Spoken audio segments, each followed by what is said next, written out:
While we sipping on a smoothie with my Gilligan hat. With a baddie letting tan lotion spill on the back. Eating something healthy, what's realer than that? Everybody can't go. This is the Barber Blueprint. I'm not your normal internet guru. I'm a guy that's really in the trenches, really been through it, and I look forward to you getting some value from my story and from my journey as a barber in this game. I'm not standing here, the guy that's promising you that you're gonna be a millionaire, but what I am promising you is that you'll be a better barber if you apply the jewels in this book, the Barber Blueprint. But nevertheless, tonight, my man Valid wrote a book called the Barber Blueprint, and it's on Amazon. So he's gonna discuss that tonight.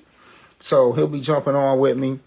And once again, let me keep you posted on what's going on with the trade show.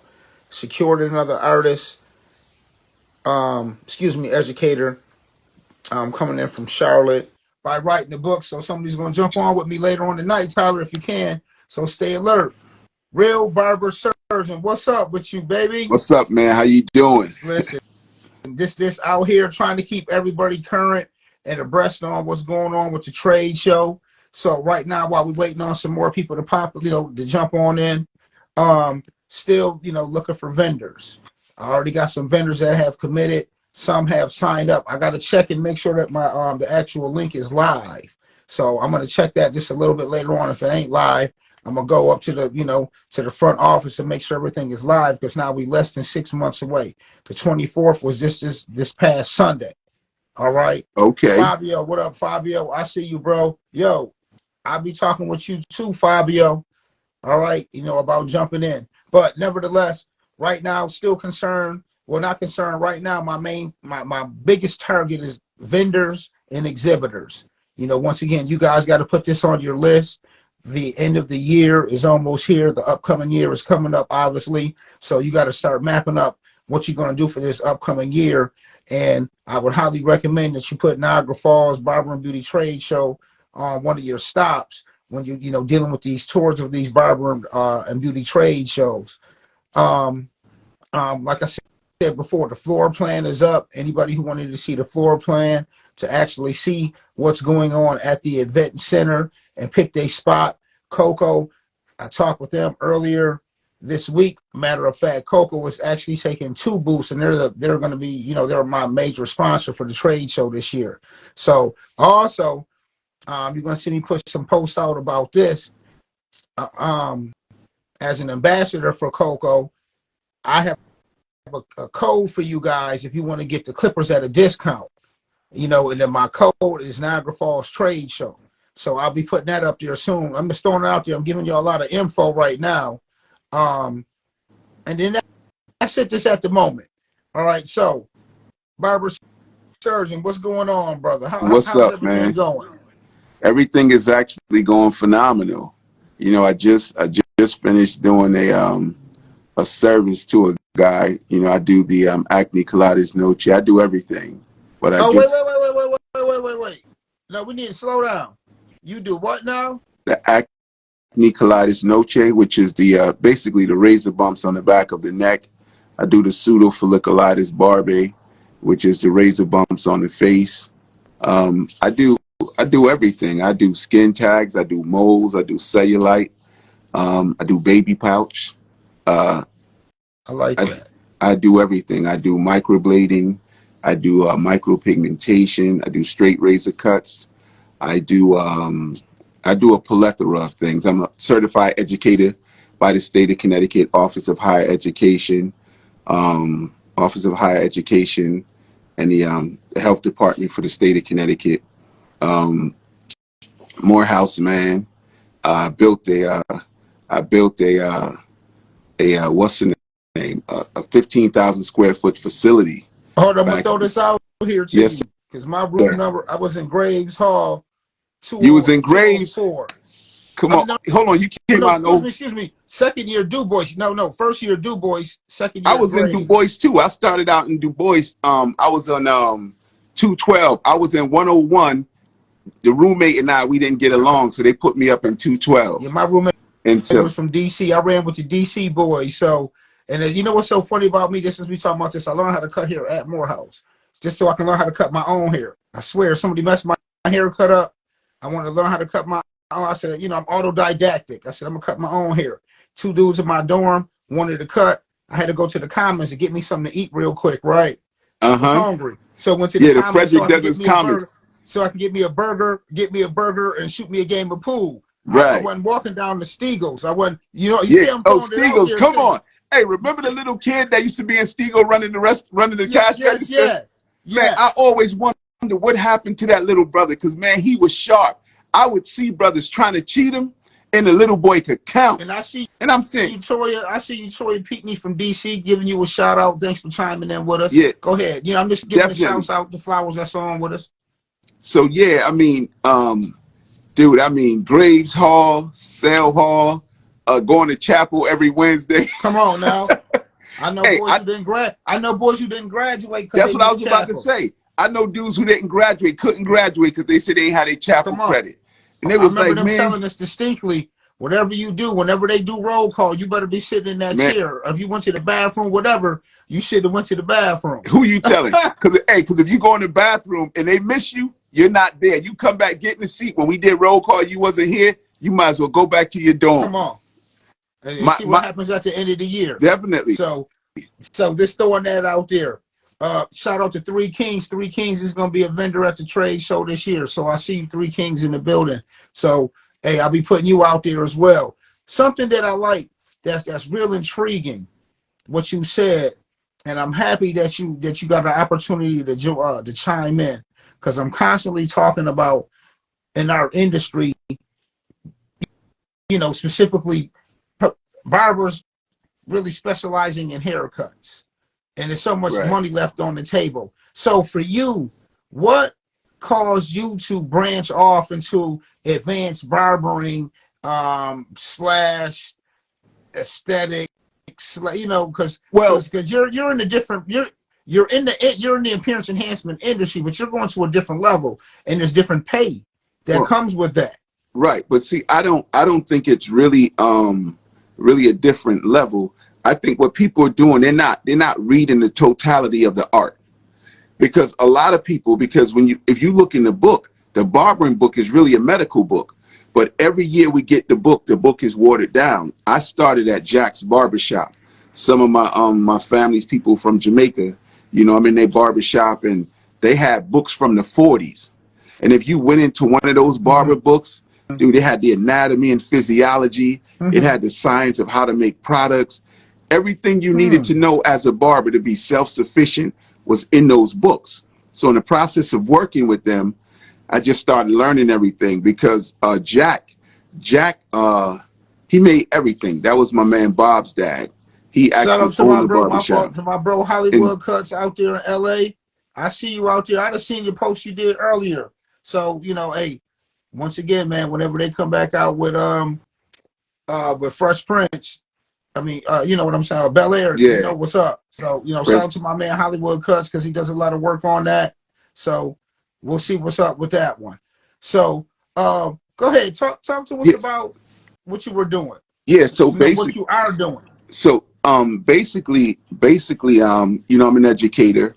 I just signed a kid for actually $7,500.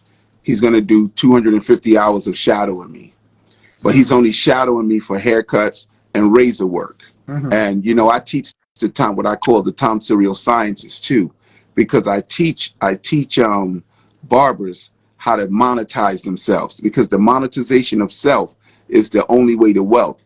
And many barbers are in the industry, all they're doing, they're just cutting hair, doing fades, and now that the enhancements have come in, and then now the return of the cranial prosthetics, because the cranial prosthetics, what that they're calling man weaves, those guys who I was working with, they would so many guys had toupees. They had toupees, and they were wearing toupees, and these guys were doing toupees. It was Michael Jordan that came in and changed the narrative on a bald head, because before Michael Jordan, nobody wore a bald head. Nobody wore a bald head. My man Valid right there, who just chimed in. He's going to talk to us about his book. Just let you know, Valid, we just got it going on. We talk about advanced barbering right now. All right, got my man, the real Barber Surgeon, chiming in from Connecticut, expanding the brand. So Yeah. this whole Valid, you right on time, bro. You ain't missed nothing. So just follow along, and while you driving home and you get situated, but stay on, okay? And then Nah, I'm gonna pull up somewhere where I can get. I've been on. I'm gonna pull up somewhere where I can get some light so y'all can see me. But I'm yeah, listening. no Yeah. problem. Shout out to Valid with the fireball head by way of Michael Jordan. Yeah. Hey, I know it. I know, no disrespect intended for that, because you know No, I had a bald head too, but I got my herbs. I'm growing mine back. Okay. So it's actually, I mean, there's so much in the industry if people would study, because you know my daughter put me on Instagram. It's probably been about 3 years now. And when I got on Instagram, I was on Instagram under the name L. Fitzgerald Lester, which my name is Liebert Fitzgerald Lester, but I prefer the L. Fitzgerald Lester. You know, we Jamaican, that's our name. And so when I got on, I started talking about, you know, just what I was doing, and people immediately started asking me if people had trained me and all of these things. And I was explaining to them that you know, how I learned and everything. And then, you know, because what I want to do is I want to be a help to the industry. You know, in 2005, I borrowed $1 million to build the facility that I have now. I leveraged my clippers, my outliners, my straight razor, my comb, and my fade. And I borrowed $1 million. And, you know, I own all my stuff. I own my homes, the rental, everything. I own my stuff. And if you read the book, The Knights of the Razor by Dr. Walter Douglas Bristol, out of the University of Mississippi. He did his dissertation on black barbering. And one thing that he showed in that book was 100 years ago during the Roaring 20s, you had millionaire barbers. And now, you remember that? Go ahead, remember that mansion that sat on Morehouse campus in between when you go on to Clark, between Clark and Spelman and Morehouse, that mansion, that's Alonzo Herndon. And you remember the Herndon home projects? Yeah, I remember them projects. I used to go down there and cut hair. I probably don't care about the name no more, but I remember them projects. Yeah, so now Alonzo Herndon was a millionaire barber who them Herndon homes. The name of this book is The Knights of the Razor? Yes, by Dr. Walter Douglas Bristol. And when I tell you that's a phenomenal book, I don't make any money off of that book. I stumbled upon the book. I was doing a thing with PBS, and there. I'm sorry, I'm just making sure I'm getting, you know, Knights of the Razor by Dr. Walton Bristol. No, Dr. Walter Douglas. Walter Douglas Bristol. Okay. But if you just go on Amazon and put the Knights of the Razor, it's gonna come up. You know what's funny about that? What? I'm just thinking about something because my boys in Charlotte opened up another barbershop called the Knights of the Razor, and that's you know, no grease. I don't know if you're familiar with them or not. Yeah, I spoke with those brothers some years ago, because I had a client that moved to the Carolinas, and he was looking for a barber, and I found No Grease. Yeah, they from. I think they're twins. They're from our area. Yeah, they twins. Yeah. I know them really. We went to high school together, so we. Okay. Ours is bigger than. I know them. I know what they do. I know how they get down. No, dude, listen. They serious. This industry is a beast. It's just up to our people to realize their potential, meaning that you have to really love the art, but in the process of loving the art is an entrepreneurship. And what barbers don't realize is barbers take it as a hustle. Like right now, I'm trying to get to $2,000 a day. You know, the best I got was $1,890. And I'm like, you know, I just can't seem to get over that. Valid. This is why we do what we do, right? And stay motivated. Yeah. Go ahead. No. I'm just liking the way you're talking. So the thing is, and I could make it, but I have so many committed clients that I would have to forsake them to get more on the Tonsorial side, because I did a service on Sunday. I came in, I had a guy that came out of Jersey Shore. He paid me $3,250, paid me $3,000 plus a $250 tip to the pH balance his scalp. And you know, he had. No, you know what? I'm just curious. I'm curious about this service. I'm not familiar with this service right here. So, you know, what does that entail? You know, for that sum of money, you know, without, you know, just give us a brief. I'm not familiar with that service. Well, I call it the decrustation and oxygenation of the scalp, because like I've gotten into conflict with dermatologists who have come to me saying, what am I doing? Because I take customers from them. Because what they do is doctors, they put you on a plan to where every month you go to the doctor, they even putting injections or they're using steroids, they're doing all of these things. So when you come to the real barber surgeon will actually take the bumps off the back of your neck. And I really take the bumps off the back of the neck. And that's why, like my name, the real barber surgeon, I never thought of that name. It was Chin, the millionaire barber, who had me on the live, because I guess when I first got on Instagram, people were talking about me and they were mentioning me to certain people who I guess didn't like the real barber surgeon. And, you know, I was on the live and I was answering questions. I was typing because they were asking questions, but I didn't know the format of Instagram. I didn't know that people were here trying to sell people stuff. And when they were asking questions, they really didn't want the question answered. And I was answering the question with greater detail than what they were willing to give. And so then individuals started telling me, oh, dude, you're giving too much. You're giving too much. I said, brother, I haven't even started teaching yet. The stuff that I'm giving for free, like I explained to a brother how to make 100 grand. And, you know, brothers told me, oh, man, we sell that information. Why are you selling that? That ain't nothing. Making 100 grand, you're telling him how to design a system. Because I teach I teach this course that I call Systems of Success. And what Systems of Success is a part of the monetization of self, meaning that you design a system that produces the revenue that you want to make. And I teach them how to identify their number and then produce the revenue to go with that. And so many people, they don't like those things. They don't like when you try to give the barbers real information.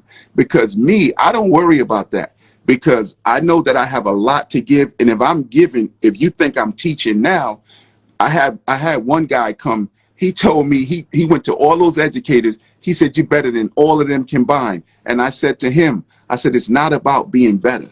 It's about imparting the wisdom on the industry such that the industry thrives. Because most importantly, when you read that book, The Knights of the Razor, it's going to tell you that the black barbers were millionaires making money. And so what they did was the American Medical Association came against us. They took the black barbers to World War I as the medics to do amputations, to do sutures if somebody got stabbed, to pull out bullets if somebody got shot. The barber was so valuable at the time because during slavery, they didn't beat the barbers in the manner in which they beat the other people, because the Caucasians used to make a joke about, or the slave master would joke about, which barber is going to get the nerve to take the razor and cut your throat. Because we wield the razor, so we kind of had a little leeway, so they'd be easier on your family. Not that they let you go all the way, because they still had to, you know, he was still afraid of them.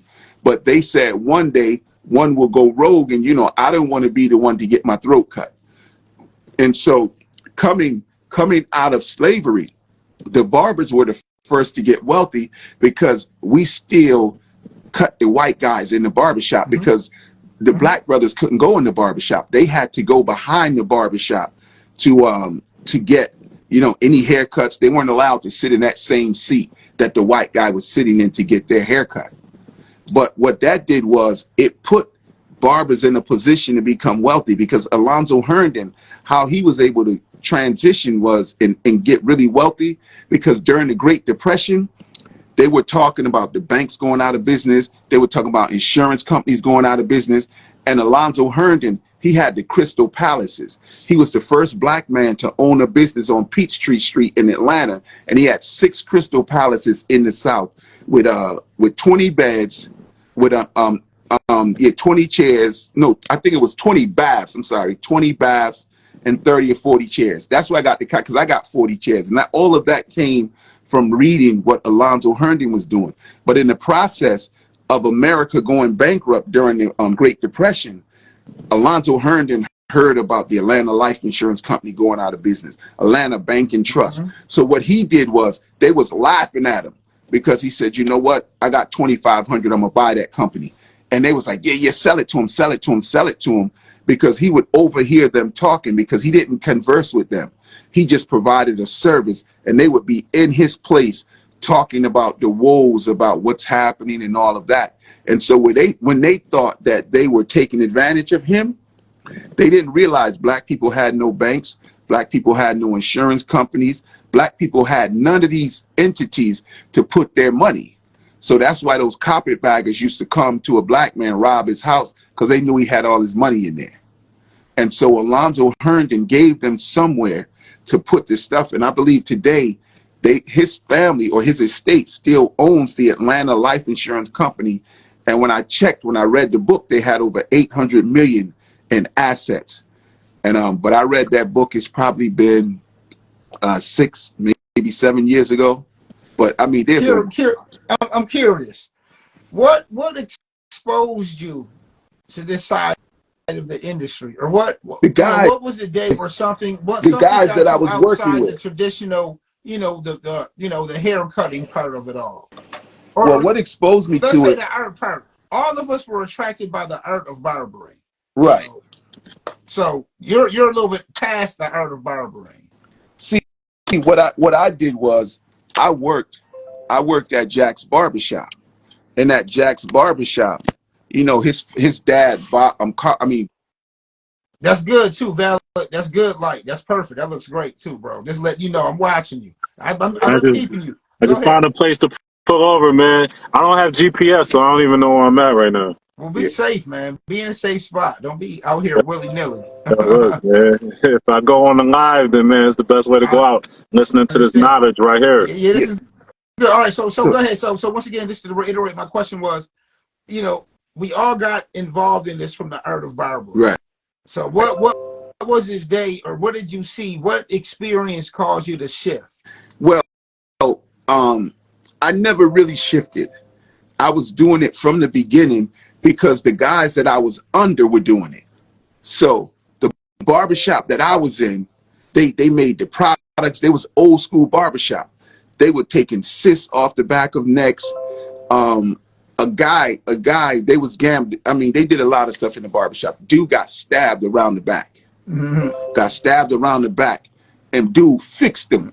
And I'm in there. I believe it. And I'm in there, and I'm looking. Now, I'm a young boy in the barbershop, and I'm looking like, what the hell? And, they put pressure on it, and next thing I know, I'm like, this dude he gonna go home and be dead. And the thing is, dude came back, and you know how normally you get cut, you go to the doctor, you can see the Frankenstein. Mm-hmm.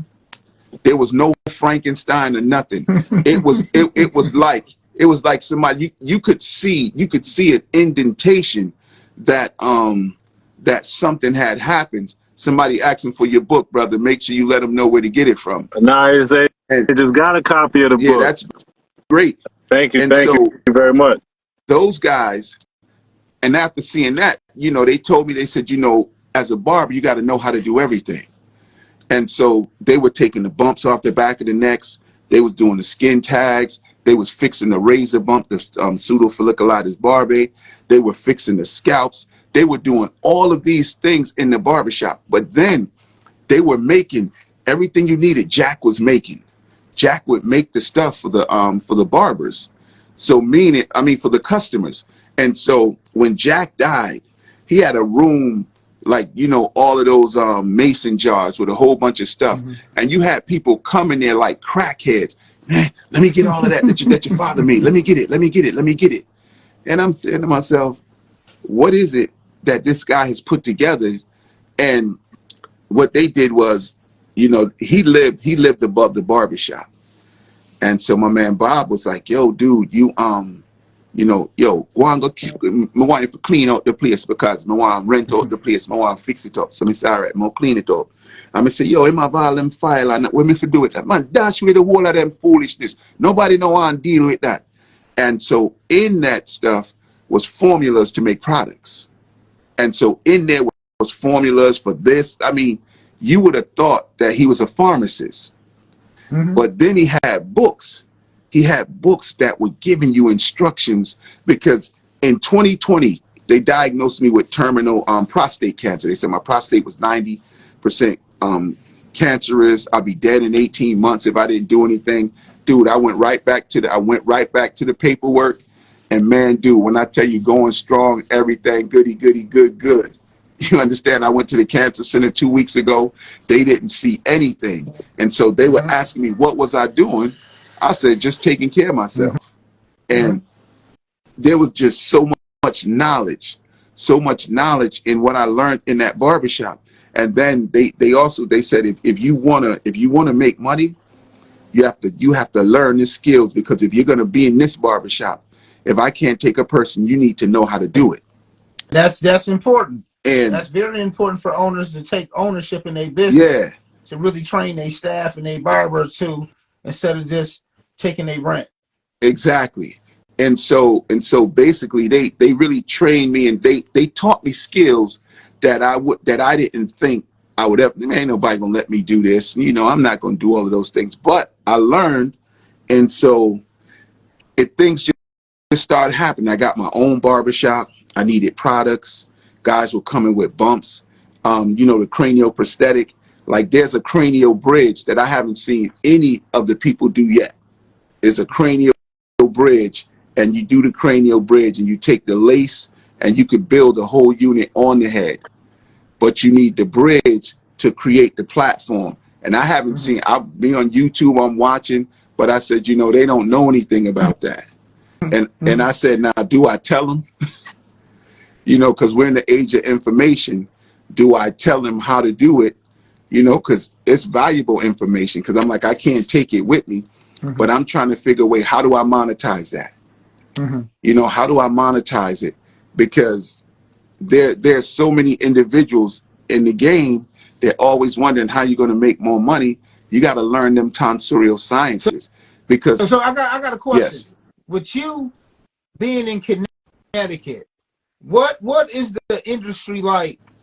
You know, in your area. You know, because it seems like that, you know, that you're kind of a one-man band in that particular area. And one thing I've learned too is, you know, just because I gave you the blueprint doesn't mean you're gonna build it. That's real talk. So, you know, that's where I'm at in life too. I don't have a problem giving things out. So, you know, in your area, and then we're gonna transition a little bit to Valid. Yes, sir. I'm gonna merge both of you guys in. So, what do you see going on in your area when it comes to our industry? Well, in our area, I'm kind of one of the leaders, because, you know, Fox News did a story on me. I have over 14 guys that now they own barbershops, and these guys were from all kind of walks of life. But like I told them, all I did was I brought them back into the economic circle that gave them an opportunity to utilize their skills in a different way. Because what I told them, everything you were doing out there on the corner in the project, I want you to continue it, but we're going to change your product. I'm going to give you a new product. I said, we'll put this clipper in your hand. I want you to sell as many pomades, shampoos, conditioners, aftershave. I want you to sell, but we're selling a different product. I want you to sell fades. I want you to sell shape-ups. This is what we're selling. And I said, I'm going to give you your own block. It rotates 360 degrees. And I said, you can sell whatever you want to sell, long as it's legal in that block. And I said, you don't have to worry about nobody coming to your block checking you, because, you know, when you finish this training, you get these licenses, you're going to be able to soar. And I teach barbers to become eagles, because many educators, I believe, that they teach barbers to become chickens. And what I mean by chickens is they put the chicken in a chicken coop, because the chicken used to fly. The chicken is the Southeast Asian red hencock rooster, but he was brought to the West. They put him in a cage, and they broke the wheel of the bird. Okay. And so now, when they put him in the coop, a farmer has to keep him in the chicken coop until he becomes accustomed to bumping his head on the top of the pen, till now he learns to flap just as much, to go as high, to not hit his head. So now when you put him out in the field, he'll run from the farmer, but the farmer knows that the chicken is going to flap he's going to fly up so high, and it's not that he can't fly, but he stops flapping before he hits the air currents. You have to go up 12 to 15 feet to hit the air currents, and that's how birds fly. So birds have the ability to launch themselves into the currents, and once they're on the currents, their wings allows them to fly and go high. So eagles, they put their nests atop of high cliffs, and they looking 25 miles for their prey. You understand? So I do. you have to be looking 25-mile radius from your barber shop. You want to lock that in. 25 miles. They got a car. If you good enough, a brother will jump in his car. He going to drive 25, 30 miles to come get that nice service. And so those are the things. But let my man get some talk too. Oh no, well, okay. I'm listening to the knowledge. Because what I don't want is I'm trying to make friends in the industry, and I don't want anybody to say, you know, he came in and he tried to take over. No, this is perfect. This is perfect. Well, you know, once again, this is a perfect segue. You know, it gives energy. See, once again, I'm just going to talk for a brief moment. This is why the culture of barbering. This is why I do what I do. You know, this is, once again, people hear me talk like this. You know, we got three facets. We got the art of barbering. The art of barbering is what reels us in there. You feel me? Hold on, let me grab. I got to turn this water off over there. I put something on the steamer because I was about to shave my head, so I got to go turn it off. Well, while you getting your thing, hey, Crypto Cuts, I see you, bro. Hey, just trying to help out, man. The car is yours. Let's continue on with our journey. All right. So once again, as I was saying before, you know, I look at barbering in three facets. You got the art of barbering, which reels us all in there. You know, this is why we love adult, whatever, we artists. You know, then you got the business of barbering. You know, at the end of the day, if you ain't making no bread, I don't know what's up with your business. And then we got the cultural barbering, which I tend to focus on all of them. But this is what really intrigues me now about our industry. I love meeting you guys on here. I love seeing what people are doing out here in our industry. And I think it's so dope that at the core foundation, we're still all barbers. But as people not really understanding, our industry is way bigger than just standing behind the chair, giving out a dope fade or giving out a scalp massage or dyeing somebody's hair or taking care of somebody's folliculitis or giving out facials, you know, things like that. So, you know, hey, I see you, Peace Fam. I got you, Sticks. You know, GG, we see you out here. So, Valid, now, what makes you so interesting at the moment and why this is perfect, why the iron is hot. This is so dope. Because I seen a post that you put out today and I didn't really, you know, I seen, so this is really good. This is dope. This is real dope, Valid. So, right now, you've observed some things in our industry and you've decided to put it down on pen and, you know, you put it down. Hard copy books is so important. So Valid, talk to us today about what you've done. Okay, so for those that don't know, and I just want to commend you, Sean, for all that you do in the industry. And, you know, I've always been inspired by your track record and your continued success. And to sit here and listen to the Barber Surgeon, I'm humbled because you speak about barbering, a whole different side of barbering than what I have been exposed to and what I have knowledge of. I've been in the industry as a technician for 20 plus years. I've been an owner almost 10 years and a creator. I've taken the operations and the systems and the things that helped me build a sustainable career and a profitable shop, and I put that all into a book. It's called the Barber Blueprint. It's available now on Amazon. It's available at barnesandnoble.com and also available direct to consumer on my website, barberblueprintbook.com. The name of my shop is Fade and Full. It's in a reputable area of Buffalo, New York. Pin the name of the book down here, if you can. The name of my shop. It's your live. You're going to have to pin it. Oh, the name of the book? Yeah. The Barber Blueprint. Yeah. The name of my shop is Fade and Full. It's in a reputable area of Buffalo, New York. And we have 6 amazingly great barbers. And the shop operates currently with little or no involvement from me. So, you know, a lot of a lot of barbers see that as an attractive lifestyle. They don't really see all the work that goes into creating the systems and the operations and what goes into leadership. And you talked about 3 different areas of barbering. I'd say I'm more focused on the business. as well. I've been on the art side, been on the culture side. The business is an area where I think we have a lot to be desired. A lot of people look at it as a hustle. A lot of shops are linear. Even the shop, respectfully, where I got this shape up today, the guy bought it years ago. He's had it for probably 50 years, and they hadn't upgraded anything in there. They don't take card transaction. Appointments are pretty much word of mouth. And I mean, the community is happy with it. I got a good old school service. However, once the boomers and the Gen X guys, they close their shops or they move on and retire, we're left with, the millennials and the alphas and the Zs that are revolutionizing the way that we do business. Now, we may have a leg up on how we do marketing and communication. However, we don't have like the extra services that the Barber Surgeon was just talking about.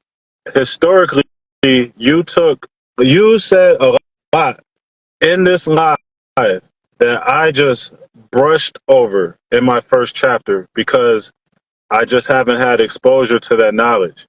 I haven't had exposure to anyone who's had that knowledge and didn't even know that our services were so in depth like in regards to the surgery and stuff like that. Right. So, I only talk about, what I have experience with, and that is building a career, picking out a shop, doing the sales, doing the managing, doing the operating, doing the systems, and building a profitable business. My blueprint is more so about building sustainable careers, building profitable businesses, and I'm really excited about some of the people that I'm taking on that I'm doing coaching and consulting with, because I'm going to double their income and I'm going to show them how to take, a concept of a shop and turn it into a profitable business, man. Not just a hustle, not just a drug front, not just a place where the people can just loiter and lounge, a place where you can create an opportunity for people to make money. Money ain't everything, but it's important. It's a means of exchange, and we need it to live. What we do as business people, if you ain't in for the money, I use this phrase a lot. Anybody can make money, but only few get paid. And I'll be real serious about that. As a barber, I've watched a lot of people who cut hair make money. And I've seen some barbers and I've seen some people scale their barbering and they're out here getting paid. And that's very, and I think both of you see that as well, because I damn sure do. All right, and this is why I talk the way I talk, and I'm unapologetic about that. And so Valid, if you can give us just one key element, one of your chapters in your book, your blueprint, what would you deem to be the most important thing? Understanding your own potential and being your own hero. You start off self-employed at first, essentially. So everything that you have to do for a business, you essentially have to do for yourself, unless you go to a barbershop where their value proposition is you just plug and go. I haven't experienced that.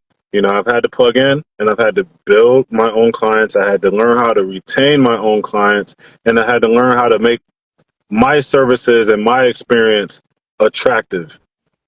I had to learn those things on my own. The barbershop has goodwill and I got exposure to some walk-ins, but once I cut them once, that doesn't guarantee that they're my client. I have to cut them 2-3 times, obtain their info. And I come from linear times. I don't come from online booking. I don't come from hot towel facial, steamer, and all that stuff. I started off in hood barbershops. And I think that's why my story can resonate with the people, because I come from the trenches, east side of Buffalo. I was an unprivileged kid growing up. I wasn't somebody who went to school and got an MBA. I wasn't somebody who just was, started off with a platform where I could just, go and thrive. I really had to get it out the mud. And I had to do some things that were unrelated to barbering in order to gain capital to grow. I'm unapologetic about that. However, I'm here now. So I want to take all of the mistakes that I made, me having to be my own hero, and help barbers skip those steps where they don't have to make the same mistakes that I made of having to be in the streets, be incarcerated, turn the shop into another type of thing just to, we got to eliminate all that. I hope that all of that can die with me, the negative parts of the barbershop, and we can turn this into a place where people can have sustainable careers. The one takeaway I want you to have from this is barbers need to become their own heroes. Find a mentor that can teach you. Sean, I have no problem pulling up on you with the donuts. I could just listen to you talk all day because I know that there's a wealth of knowledge there. There's so much you didn't learn. You didn't forgot more than I have learned in this barber industry.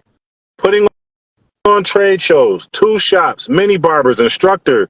Your resume is decorated. So I'm always going to come to you because I know that you're going to be forthcoming with the knowledge, and we're not rivals. You know what I'm saying? You're an idol, not a rival. We're all in the same game, bro. This is exact. I mean, I don't even look at. I don't know if you can tell by my body language. There's nothing to say. I don't even. The level I'm at. I don't. My mind is all about seeding. That's all I care about is seeding and helping. And still, once again, I've learned this too. And I'm going to still give you guys the floor because they ain't here to talk about me. A lot of things come through me that aren't for me. I met some powerful people out here in this industry. I know so many people now, and I feel so powerful now, and I have so much time now, and I'm just going to show y'all what's up. But ultimately, I appreciate it, valid, but I know I still don't know. I'm constantly watching. I'm constantly learning. I'm constantly watching our business evolve. I'm constantly seeing how it's changing. I'm seeing how it's not changing. That ain't cool either. Some things I'll talk about that as I go through my journey with y'all on this trade show. Well, a lot of barbers are still. So we all start off, whatever path in life, whatever career path we choose, we all start off in survival mode. Once we build a name, then we have the status. Once we have the status, and we're constantly doing people, we're making income, then we go to the freedom. And then once you have freedom of time, freedom of income, then you have a level of purpose where you can teach people, right? But a lot of people never go up to the purpose. They just stay at survival mode. Yo, come on, I got you next. Yo, just give me 20. Yo, just give me 15. Yo, and we are doing the customers a disservice by operating that way. They don't value the service and experience we provide if we don't treat what we do like a real true business, and that is self-employed, that is shop ownership, whatever it is. You understand what I'm saying? And a lot of barbershops are still operating in a survival mode, and we're not going to go far collectively operating that way. But see, I always tell guys, that's why it's very important that you design systems. When you design systems, a system, people don't really understand how valuable systems are. Hold on. Because if 1 second, you got to even slow down. Because I'm telling you, there's some people on here, there's going to be some people that's going to watch this later who don't understand what you mean about systems in business. I know exactly I feel very comfortable that I know what you mean because I understand. Slow down a little bit and elaborate what you mean by a system. All right. A system, we're going to take it away from barber. No, system, I'm sorry, I didn't ask you. Systems related to our industry. Yeah, you have various systems of barbershops. Right. Some systems cause you to die behind the chair, which I've seen. And other systems create wealth for you where you don't even have to be in your brick and mortar location. So right. And when you have to design a system, like when I'm teaching, the first thing I teach a student is QVAC, quantifying the value of the acquisition of a client. So I love the way you talk. So you have to give it to them. You have to understand, you know, my first acronym is QVAC, and then my second acronym is GAS. And gas is your fuel. But gas is your global ambitious satellite. Where do you want to go in this game? I love the acronym. Gas is global acquisition. Say it again. Gas is what? Is your global acquisition satellite. Satellite. Yeah, I'm listening to you. Go ahead, give it to me. The thing is, and so you have to put yourself in a position of where is it that you want to go? Because I ask guys, I say, well, okay, and they always say, I want to be like you. They see me, they say, I want to be like you. They see my place, I say, okay, you want to be like me? You got to get the hard work. Because one thing that I've done, I've gone to UConn's medical school and I purchased their dermatology book. The book cost me over $600. And, you know, people's like, man, you stupid, man. I wouldn't buy that book. I know you ain't stupid. And I don't. Go ahead. I'm sorry. The reason I purchased that book, because it puts me in a position to speak a language that I could charge a man $3,000 for 90 minutes of my time. And he leaves me and say, well, hon, take this extra $250. Do you think I'm going to need to come back to you? I just drove almost 4 hours to get to you because I saw you on Instagram. Or a guy that I met said that he came to you. And I mean, one thing that Instagram has done, Instagram has exposed me to a greater audience. Instagram has helped me to see my real true value, because I thought all of you guys were doing what I was doing. I wasn't aware that outside of my barbershop, nobody was doing it, because that's how I was trained. I was trained to do these things. So I just assumed that everyone, because in my city, if you go back to the Hugleys, you go back to oh man, Mr. Edwards, Mr. Taylor. I mean, though, that's what they did. That's what. So hold on, I'm just cutting. I just got to stop and pause you just for a minute. And please don't forget, Valid and anybody chiming in, and the ones that's watching this later on. See why this is so important for us to get out the barbershop. See why staying in the bar. This is why I go so hard with this, man. Going to the barbershop, going home. Going to the barbershop, going home. Going to the salon, going home. Looking at that gram, which is a small microcosm of a bigger picture on what we do. This is why I do what I do, to help us. There's so many different ways for us to make money in our industry. So something that you said to me that's so important. You said in your area, in your city, and in your experiences of life, you just naturally assume this is what everybody was doing. That's what I assumed. Until so for other people on the outside who have no clue to what you're talking about, and I know this for a fact, I know that some people have no clue what you're talking about in the realm of barbering. This is why this is so important for us to engage with one another and to network, to increase our net worth, and to understand there's still more out here than just fading and thinking that whatever, and you really have no clue what's going on out here. So please continue on, because I had to slow you down, because you're giving us a lot. No, because I don't really think you really understand what makes you unique out here. For me and for Valid. I like Valid, particularly Valid being on here. Because Valid, I view him as different than the majority of people in our town that look at look at the barbering industry. So for him, I see him like, Sean, this is kind of cool.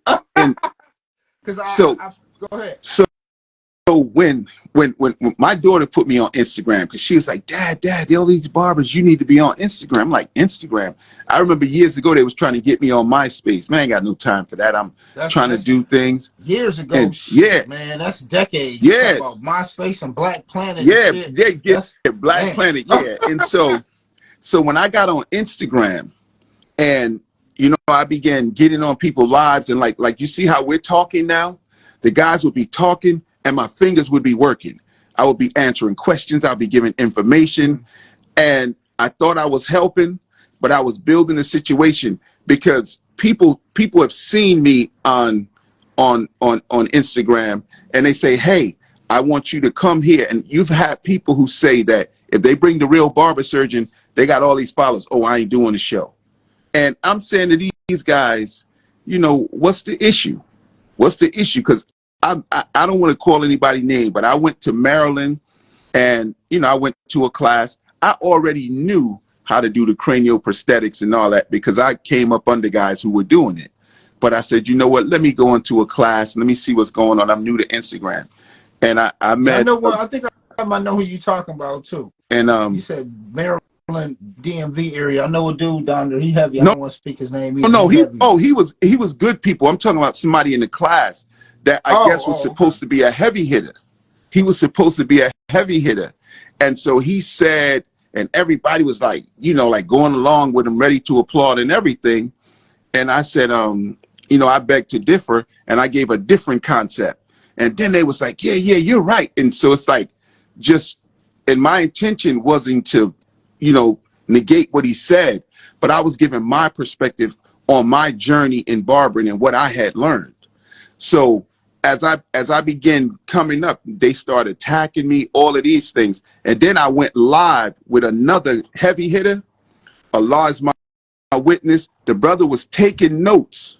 He was literally taking notes, and his followers were beginning to clown him on the live. But I know he was taking notes because he's an educator.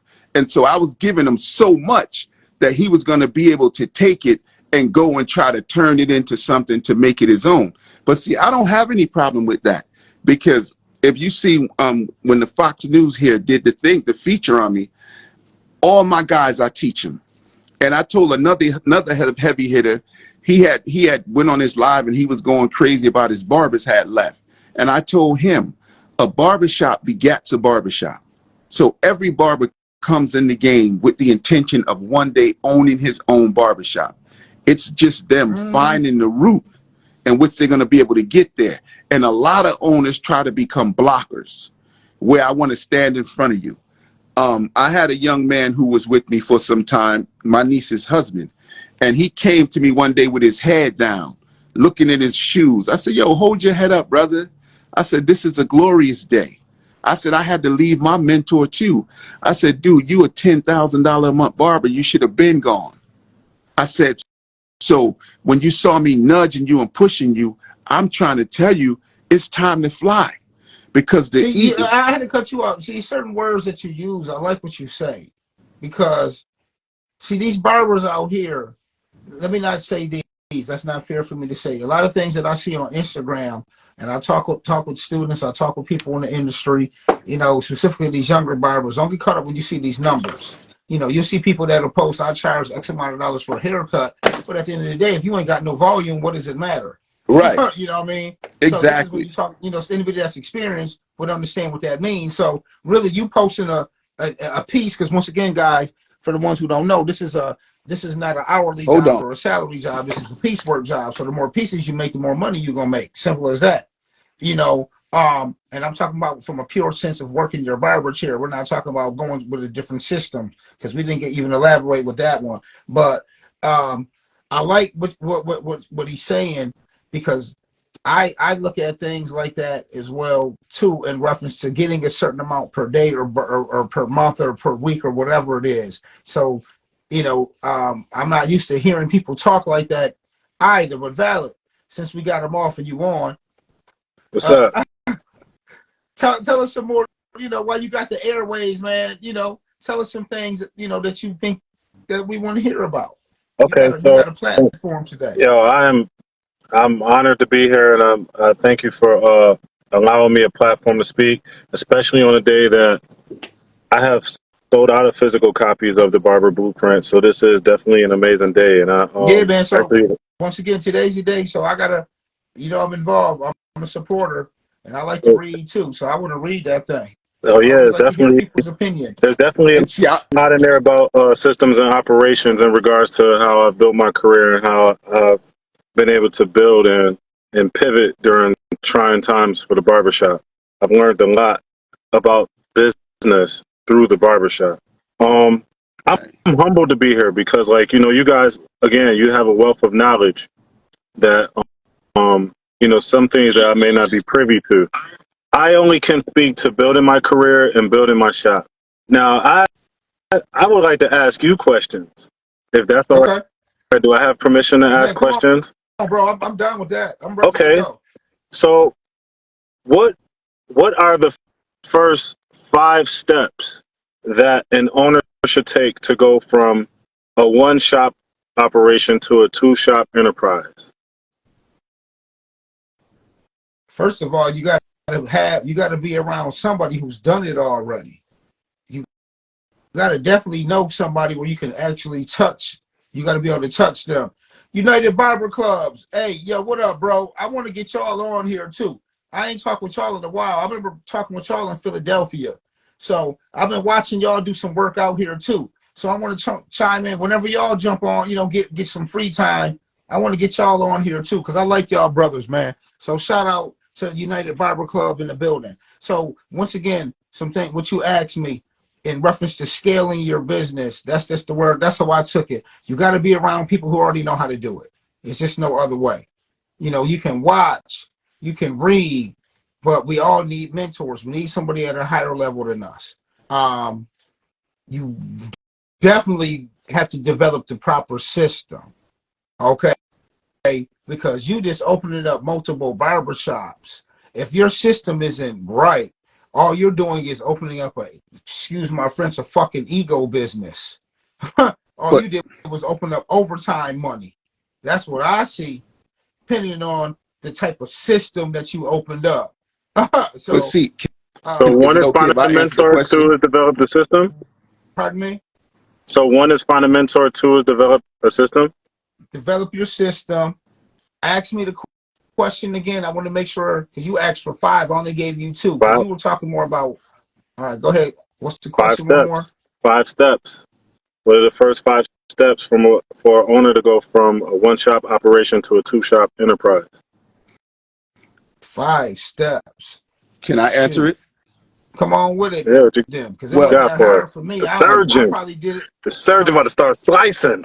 Yeah, well, listen, because like I'm in the process of doing that. Like I said, I have. Oh, and hold tight. Hey, and United Barbers, I ain't talking about now. I'm talking about later on in the future. No, not right now. No, not at the moment, gentlemen. All right, but we'll get at y'all later. But shout out for taking the time out for the text. All right, go ahead. So go ahead. I threw out 2. Go ahead, sir. Give it up. Right now, if you go, Fox News did a feature on me, and like I said, I got some 14 brothers that own barbershops that I've mentored, and what I realized, I missed an opportunity, because if I teach independence. I teach you to become an eagle and just fly out of the nest. I teach you become an eagle and fly out of the nest. And I said, I got to do it a little different. I got to make them become a falcon, because the falcons, one thing about the falcons, they mate. Like, they get a woman, they mating with her all the time. They're coming back, they're working together. Whereas eagles soar independently. Mm-hmm. And what I do is, the first thing I do is, I've designed a system. Like, our theme here is jazz, so you always hear us playing jazz, and we have a jazz infused system. So when you come through, you're getting a Duke Ellington, you're getting a Louis Armstrong, you're getting a Satchmo, you're getting a Dizzy Gillespie, you're getting a UB Blake, you're getting a Chick Webb, you're getting a Lena Horne. You're getting all in each thing is designed a system. Like, I had a particular situation where a guy, he couldn't get in for his Duke Ellington because I was booked. So he went up the street, he got his little fro, he told the dude, yo man, just give me a Duke Ellington. And the brother took relaxer and conked his hair, permed his hair, because he thought he wanted to look like Duke Ellington. And the dude, he just sat there because he didn't know, because he see me mixing up stuff, so he doesn't know. And so that was the mistake. But so you got to design a system that's going to differentiate you from your competition. And once you design the system, you have to perfect the system. And then once you perfect the system, then you have to create what I call anchors. And an anchor is a barber who himself, that one individual, can stay in the shop alone and carry the ship. Because now the anchor, he's in a position to not only sturdy the ship, but he can also feed those who are less likely to be busy, because you have an anchor. And so now, after you have the anchor, now you have to put together the expansion plan. And so now you put together the expansion plan, and then you have to go out and you have to find a location that's conducive for what you're offering. Because if you want salmon and you want wild caught salmon, you have to go to a place that sells wild caught salmon, or you go to a place that got farm raised salmon. So you begin to position your barbershop, because like right now I'm getting together a class, and I got a bunch of young youth, and what I'm looking to do, I'm going to open 5 barbershops, because I have all of these these systems that I've designed, that I've turned 14 brothers into owners. You understand? And because my thing is, I never want to enslave a man to me. Because one thing I dislike about many educators on Instagram is they'll educate a barber and then they'll send him home with his package, his name. So they're putting him inside of his chicken coop. And so now you look everywhere, you see Kentucky Fried Chicken, Kentucky Fried Chicken, Kentucky Fried Chicken. Real education, when guys educate with me, I free them to fly. I free them to fly, to be able to go back. I give them real education, such that you will never see me plastered on their wall. You never see me uphold. You never see me do any of those things, because I make my own products. Like this, I have a lab in my facility. This is my healthy beard system. I make all my products. But if one of you barbers wanted my products, guys who like my products, I tell them, like I had a guy in another city, I'm not going to call his name, but he had barbers in his city coming to me to buy the product. They wanted the product, but they didn't want to pay him. I said, dude, I told you to put your name on it. Don't put my name on it. Let's pay for the branding package, and let's get you situated. Let's choose your bottles. Let's choose your caps. Let's design your labels. And then you like my product, let's introduce it under your umbrella, so that now anyone who takes the product, they got to come back to you. Because too often barbers are sending their clients out. Oh, go down to the Chinese store. I got it from them. How many clients has that Asian store sent you? The Asian store ain't in there saying, yo, go down to It's a G thing, man. Yo, L. Fitzgerald, that dude is cool. Go see the real barber surgeon. They're not pumping any of that.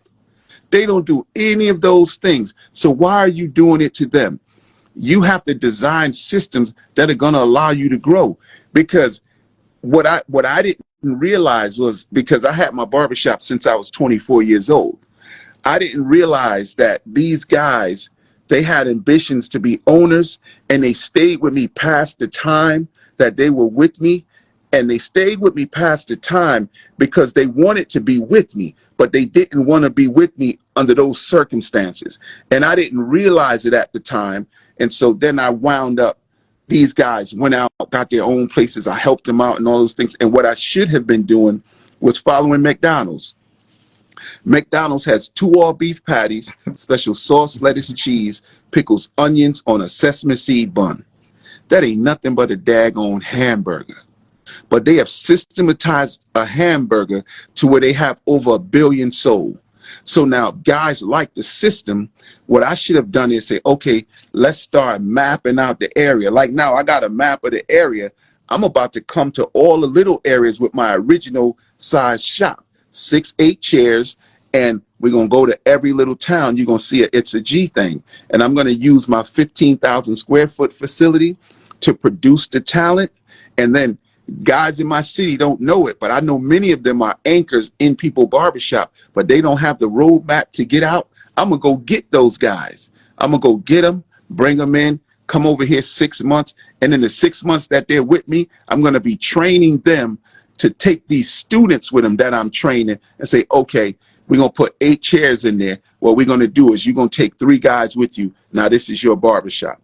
I'm going to put all of this stuff in place, do the financing and everything. And so now you're going to buy this franchise from me. And then I'm going to put everything together. Okay, Paul. Valid. Yeah. Give it to us. Give it to us. We ain't get all 5. Give me the 5. You want me to give it to you? Yeah, Okay. I don't have 5. So I'd only be speaking from theory, not from application. Okay. Because it on what I would do. To me, it didn't take 5 things to do to do another one. It didn't. No, it don't. Really didn't. Well, I just wanted to put it into 5 steps to simplify it for myself and for the watchers. It really, being honest, it is, from my experience, it ain't, you don't need 5 steps. It's not anything that really, the biggest thing I would say for myself, since you're asking me personally, I've had people ask me early on, Sean, you had this one shop for a while. Why didn't you want another barber shop? I couldn't really see. I didn't see what's going on, Diamond. I see you. I couldn't really see the benefit for me personally as a businessman in the industry of opening up another barber shop, because I couldn't see how that would double my income with the current system that I had. So as I started to talk with other people in the industry and notice different systems that were out there, and I seen how that gave you the ability of not dying behind the chair. My personal thing for me, Sean Dawn the barber, I ain't dying behind no barber chair. I don't want to be an old man barber cutting because I have to. That's a major difference for me. There's a difference between cutting for love and cutting because you financially didn't prepare yourself and you're lying saying that you love the business, but you got 2 fucked up hips and you got all this and you didn't save your bread. And, because I seen that. There's somebody who just closed a barber shop today that just came across my wire that's been barbering forever around here. And he told me that he didn't financially prepare himself. So there's a big difference between having to cut hair as an old man and wanting to cut. So for me, Valid, I'm not dying behind no damn chair cutting no hair, bro, because I didn't set myself up. I do enjoy the networking. I do enjoy the people. I do enjoy, I love that part. So after I started talking to other people and I started to see, now I started to network with other barbers in the industry outside of my area. That's a key thing for me, Valid, because I didn't see, it's funny, I came up in a system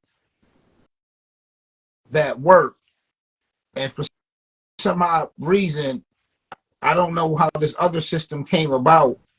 So when I figured out how to create another business, and really being honest with you, Valid, I didn't even create that for the sole purpose of it being a barbershop. That was just a piece of the plan. So the long-term game was always the school. Just having that particular barbershop was the well for the village. I needed a place for the students to go. I already thought that part out, that I needed to have them in a place that is conducive with the way I produce you. So I actually thought more about the type of system of shop that I wanted, and then for the school, and then I got a big master plan with all of this, but ultimately, Valid, after when I learned how to copy and paste and found the correct system, which can cause me not to die behind the chair as an owner, and to minimize my headaches by having a bunch of people. Some things I don't like about having a whole bunch of that for me personally. So when I figured that part out and seeing that blueprint works, there's just no other way to me. See, one thing people like, when, like, my barbershop, I do commission.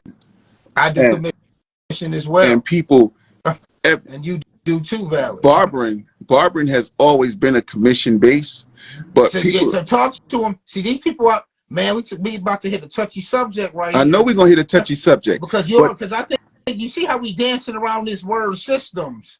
I'm very cautious about the word I'm using. But see, when I'm talking about system, the system has nothing to do with the commission. My system is different from the commission. No, but it's a part of it. It's a part of the makeup. It's a part of it. But commission. When I first started out, guys wanted to pay rent. They couldn't pay no rent because they ain't have no customers, and I had the shop packed up, young boy with all these customers, not giving them nothing, letting them walk out, come back, walk out, come back. And so I said to him, I said, you guys are backing up on your rent. So I said, we're going to go back, because I'm not going to lie. I didn't like the commission, because I was like people would come to me and say, yo, man, You could come to my shop. You get to keep all of the money. Yeah, everything. You know what? I got to interrupt you on that one. Well, you know what I say to that when I talk to people out here, and I'll be real. See, now I'm getting a little. You feel something. Well, you know what? Everybody can't afford to be on rent because you don't even understand this industry. Exactly. And you don't even have the right type of mentor to even teach you how to be independent. Exactly. And you don't even understand. You don't even understand this yet. And this ain't how this business was ran. Somehow it got messed up. No, because, and that's why that book, The Knights of the Razors, is so important, because we lost our way. When guys are talking about, you know, you hear guys talking about how much money they're charging and all of that. If you're charging all that money and you ain't cutting no hair, I designed a system where you could charge $50 for a regular cut and you get anywhere from 10 to 15 people every day. So if you do 10 people, that's $500. If you do 15, that's $750 for the day. So you know you're gonna have to give me 30% of that. So granted, if you were somewhere else, you'd be getting $25, $30. So you're still making that same $25, $30 a cut. But I designed a system so that we can get greater value, you're giving greater service, and now you're getting to keep all the money that you were trying to keep. Because remember, you came in wanting to cut hair for $15 or $20, and I brought you. Well, that's not gonna happen. Right, but you bring them in to a $40, and you have to educate them on. They have to see the value of the owners, because if you're gonna own the barbershop, you have to produce like billboards, radio commercials, TV commercials, all of that stuff. You know, if you put my name in the New York Times, I'm in all of that stuff. And so by you rolling with me, you get to get a little benefit from the things that I'm doing. Today at UConn, they had this entrepreneurs event I was supposed to go to. I didn't make it. I actually didn't put the reminder on my phone. But I'm going to be doing an entrepreneurs workshop with the college October the 18th. And all of these things, that's how I make money. People pay real money to listen to the real Barber Surgeon. So when I came to Instagram, what, then I gotta, you know what? When we get off today, because I ain't gonna hold us hostage. One thing I don't want to do is I don't want to keep us forever. Val, we can still do a part 2 if you want to too. Oh, I'm all for it. I can go all day. I just have to, play my position, because I'm gaining a lot of knowledge from this live. Yeah, because I'm listening too. See. So this is what I want from you, Barber Surgeon. When we get off, I need you to DM me your number. DM me your cell phone number. Okay. And I'm gonna talk to you a different way. I don't want to talk to you through Insta now. No. Talk to you a different way. You got value, and I need to talk with you a different way. But my thing was, I was trying to tell other people who were so-called heavy hitters. When I went to New York, the guy at the BarberCon, he put me on the stage. He put me up there first. He saw me on the side. I don't know what was going on. They didn't have no people. He's like, hey, yeah, are you the Barber Surgeon guy? Yeah. He put me on the stage. I went up there and I just spoke. And so after I got off the stage, people came behind me who were quote unquote big hitters. These dudes wanted to fight, wanted to physically jump on me. I'm getting off the stage and was like, man, who you think you is? And I'm like, brother, I said, listen. Oh, well, that ain't got nothing to do with you. They invited you, so we ain't gonna worry about them ignorant fools. And I'm like, and I'm saying to myself, I said, brothers, I'm trying to help. Brothers. I said, I'm teaching. It's not my fault that you got smoke and mirrors and you ain't got no real education. You just on the stage trying to entice somebody to come into a class where they ain't learning nothing. Because I had a guy getting sued and he reached out to me and I said, well, go back to the educator who taught you. He said, oh, he told me I got to take a refresher course. I said, brother, you followed his instructions and you're about to get sued. I helped that guy. And I told him, put me in touch with the customer. I sent that guy some things and we fixed that situation. Good. And I'm saying as barbers, we should be thinking about uniting as one. When we look at there's a presidential election coming, if we came together under one umbrella, the barbers and hairstylists, we would be more powerful than the NRA which is the most powerful lobbying group in America. Boy, you sound and then like me. You we sound like a lot have of my say friends so. and a lot of people that I talk around. Check this out, gentlemen. This is what I'm gonna do. I'm not gonna hold you or hold y'all hostage. Surgeon, I need you to DM me. I'm gonna call you tomorrow. Please DM me your phone. I'm gonna give you a call tomorrow. Valid. I don't know. We might jump on again tomorrow, maybe. Hey, How you feel yeah, about I'm that? definitely around, and I just want to put my disclaimer out there. I'm not teaching technical skill of barbering in my coaching and consultation. Only the business of it, only the sales marketing side, and my book speaks to that. Barber Surgeon, I'd like to link with you as well. Are you doing private label products? Yeah, whatever, brother. If you got a product, right, I can knock the product off. Send it to me. I'll break it down, and then we'll recreate it. We'll put a little spin on it so that when you get big, they try to come after you, they can say, well, it's similar but not the same. All right, well, check it out. Surgeon, hit me, DM me that. I'm gonna text you, through my phone when you DM me this. Valid. I'm gonna hit you tomorrow. I'm gonna send you Surgeon's number, and then we're gonna keep on going. See, this is why this is so vital. This is why this is so important for us. If I can't get y'all out the barbershop, if I can't get y'all to come to at least come to the culture of barbering, because this adds value to everybody. That I know for a fact. Heavy, get at me, bro. I don't know if you're still on here. I know you wanted that floor plan. I can't find your number in my phone again. All right? So, Heavy, DM me, do something. Text me your phone number, man. So, whatever. You know what I'm getting at, man. I can't find it in my phone again, Heavy. So this is Heavy Enhancements right here I'm talking to. So, gentlemen, anybody who chimed in, Valid, I'm going to hit you up tomorrow. We're going to talk more. Are we going to get a chance to watch the playback? Because I missed the first few minutes here. It ain't going nowhere. All I'm going to do is I'm going to type it up, and it's going to be on here for tomorrow. Can we get some final words? From who? You or y'all? I just want to say one final thing. I appreciate you all for giving me this honor of being on your live, and I wish you all much continued success. Thank you for supporting me along my journey. My book is available now, The Barber Blueprint. It's on Amazon, it's on Barnes & Noble, and my website, direct to consumer, at barberblueprintbook.com. Thank you, peace, and blessings.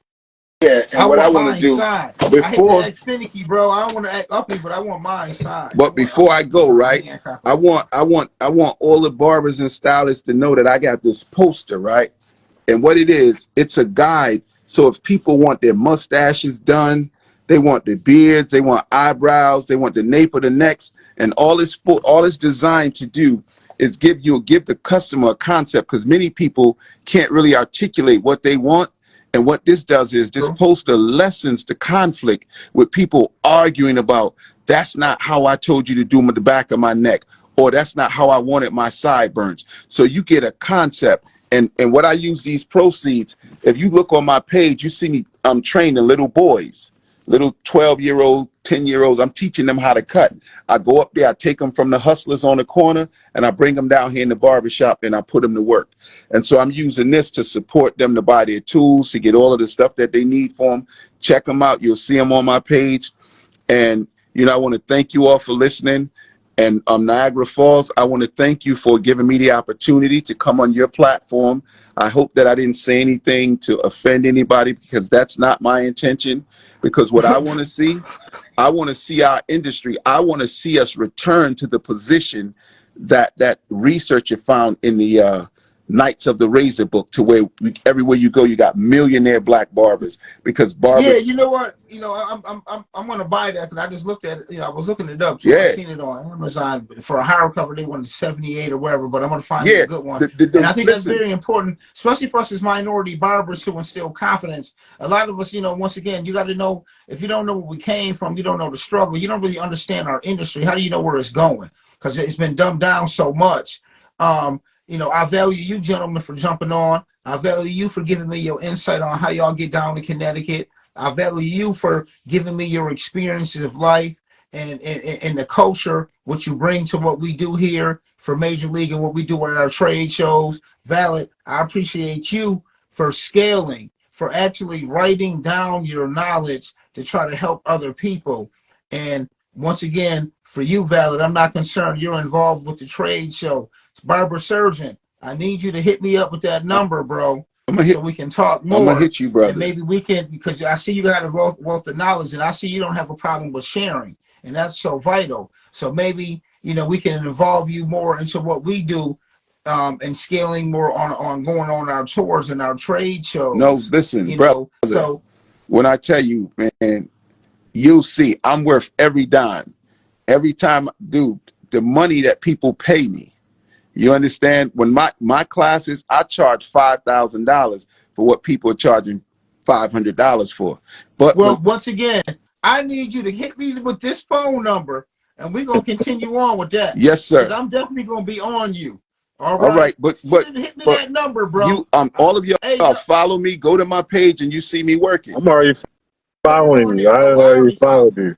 Hey, once again, y'all, just to let y'all know before I close out, I'll be on every week, every Wednesday at this time. I might jump on a little bit later. Who knows? I might, as we build to a crescendo, you'll see more energy. You'll see me jumping on more as I give you more information on how things are going in reference to vendors, artists, showcasing, you know, anything that's going on with this trade show involving the community, the local, regional, Hold on, I'm coming. Hopefully national community to get us involved in this. Because one thing that we do with Major League, and one thing that I'm real big with myself personally, is helping us. And the culture of barbering is so dope. And the only way that I really see you guys scaling is seriously attending some type of expo, trade show, convention, or something. So for the ones who can't go out to somewhere else, I'm having one at Seneca Niagara Casino and Resort Center, March the 24th. We less than 6 months. This past Sunday, I was 6 months to the T. So I'm very aware where I'm at, where I'm placed, and what I'm going on with my show, and I'm feeling extremely comfortable. So once again, y'all, I'll be seeing y'all out in these streets. I'll be seeing y'all out here in cyberspace. But keep following the page, man. If there's anybody y'all want me to talk to, holler at your boy. If there's, I mean, you know, I feel comfortable. My tentacles go a little deep in the trade, in the industry. So holler at me. If I can't get your artist, I can't get your educator, I can't get this. Oh, and then once again, as I said before, I sign off, y'all. Hit me up, Ambassador for Coco. Anybody who wants a discount, you'll be seeing me post. I got my own, my code for Coco Clippers is NF Trade Show. And anybody who wants it, I'll send you a link. But you're gonna see a lot of content coming out soon. I've already gotten some content. We in the lab chopping it up, so you're gonna see this out here soon. So once again, a lot of people that's curious about these clippers. You know, I have so many they've sent me. The higher end blade, medium blade. I see the difference. Rockwell hardness, all of that. The ergonomics. So sooner or later, I'm gonna have a live or I'm gonna have a live more dedicated to that particular clipper and why I do like it. And that's what's up. And shout out to Coco as a major sponsor for the trade show.